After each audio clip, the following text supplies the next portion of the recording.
ಸನ್ನಿವೇಶವನ್ನ ಕಲ್ಪಿಸ್ಕೊಳ್ಳಿ.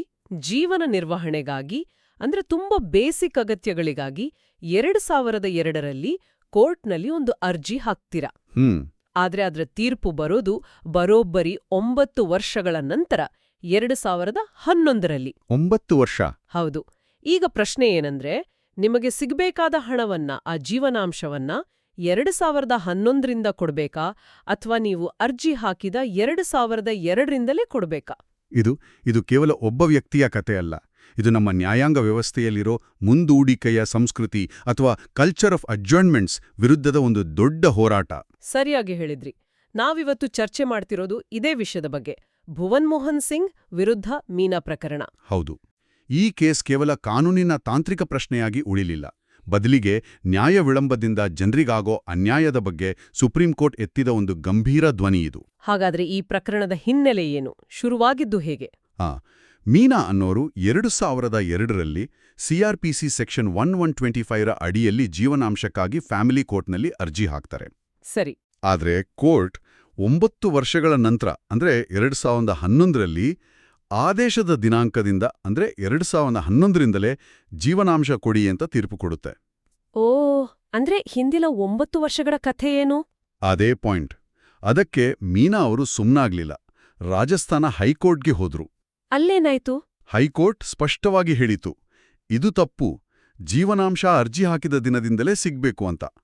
ಇದು ಮೀನಾ ಅವರಿಗೆ ಸಿಕ್ಕ ಒಂದು ದೊಡ್ಡ ರಿಲೀಫ್.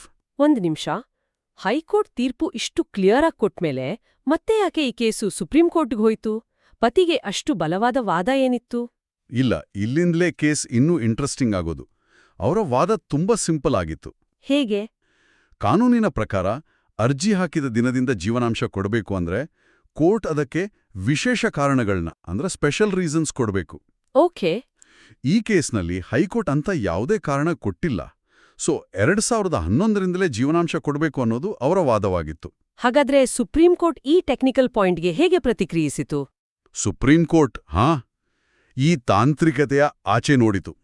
ಜಸ್ಟಿಸ್ ದೀಪಕ್ ಮಿಶ್ರಾ ಅವರು ಮೊದಲು ಸೆಕ್ಷನ್ 125ನ ಮೂಲ ಉದ್ದೇಶವನ್ನೇ ವಿವರಿಸಿದ್ರು. ಏನದು? ಇದು ಒಂದು ಸಾಮಾಜಿಕ ಶಾಸನ, ಅಂದ್ರೆ ಸೋಷಿಯಲ್ ಲೆಜಿಸ್ಲೇಷನ್. ಇದರ ಗುರಿ ಮಹಿಳೆ ಮತ್ತು ಮಕ್ಕಳು ನಿರಾಶ್ರಿತರಾಗಬಾರ್ದು, ಬೀದಿ ಪಾಲಾಗಬಾರ್ದು ಅನ್ನೋದು. ಅವ್ರಿಗೆ ಬೇಗ ಪರಿಹಾರ ಸಿಗ್ಬೇಕು ಅನ್ನೋದೇ ಈ ಕಾನೂನಿನ ಆತ್ಮ. ಆದ್ರೆ ಇಲ್ಲಿ ಆಗಿದ್ದೇ ಬೇರೆ ಅಲ್ವಾ?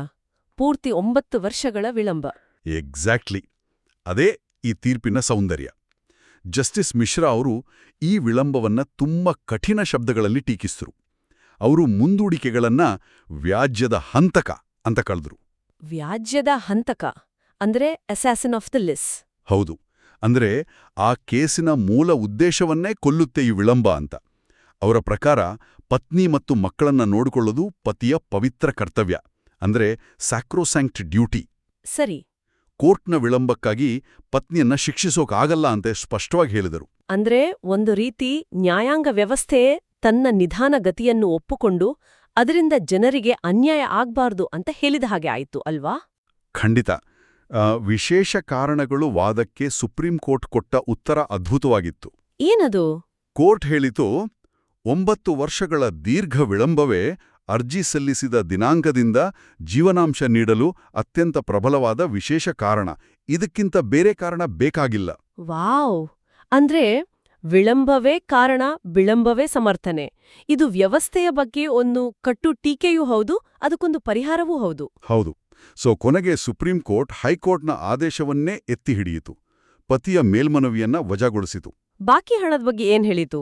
ಅಷ್ಟೇ ಅಲ್ಲ, 2002ರಿಂದ ಬಾಕಿಯಿದ್ದ ಎಲ್ಲಾ ಹಣವನ್ನ ಅಂದ್ರೆ ಅರಿಯರ್ಸ್ ಅನ್ನ ಕಂತುಗಳಲ್ಲಿ ಪಾವತಿಸಬೇಕು ಅಂತಾನೂ ಆದೇಶ ಮಾಡಿತು. ಈ ತೀರ್ಪಿನಿಂದ ಸಾಮಾನ್ಯ ಜನರಿಗೆ ಮತ್ತು ವಕೀಲರಿಗೆ ಸಿಗೋ ಪಾಠ ಏನು?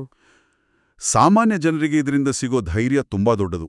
ಜೀವನಾಂಶದ ಕೇಸ್ಗಳು ಹೀಗೆ ವರ್ಷಗಟ್ಲೆ ವಿಳಂಬವಾದ್ರೆ ತೀರ್ಪು ಬಂದ ದಿನದಿಂದಲ್ಲ, ಅರ್ಜಿ ಹಾಕಿದ ಮೊದಲ ದಿನದಿಂದಲೇ ಹಣ ಕೇಳೋ ಹಕ್ಕು ಇದೆ ಅನ್ನೋದನ್ನ ಮರೆಯಬಾರದು. ವಕೀಲರಿಗೂ ಒಟ್ಟಾರೆಯಾಗಿ ಈ ಪ್ರಕರಣ ಕೇವಲ ಒಂದು ಕಾನೂನಿನ ವ್ಯಾಖ್ಯಾನ ಅಲ್ಲ, ಅದೊಂದು ದೊಡ್ಡ ಭರವಸೆ ಅಂತ ಹೇಳ್ಬೋದು. ನಿಜ. ಕೊನೆಯದಾಗಿ ಒಂದು ಯೋಚನೆ ಬರುತ್ತೆ. ನ್ಯಾಯದ ಚಕ್ರಗಳು ನಿಧಾನವಾಗಿ ತಿರುಗಬಹುದು.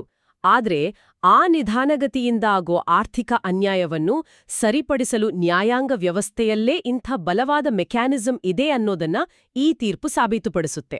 ಅಂದ್ರೆ ವ್ಯವಸ್ಥೆಯ ದೋಷವನ್ನು ವ್ಯವಸ್ಥೆಯೇ ಸರಿಪಡಿಸಿಕೊಳ್ಳುವ ಸಾಮರ್ಥ್ಯ ಹೊಂದಿದೆ ಅನ್ನೋ ನಂಬಿಕೆ ಗಟ್ಟಿಯಾಗುತ್ತೆ. ಹೌದು, ಅದೇ ಇಲ್ಲಿನ ದೊಡ್ಡ ಭರವಸೆ.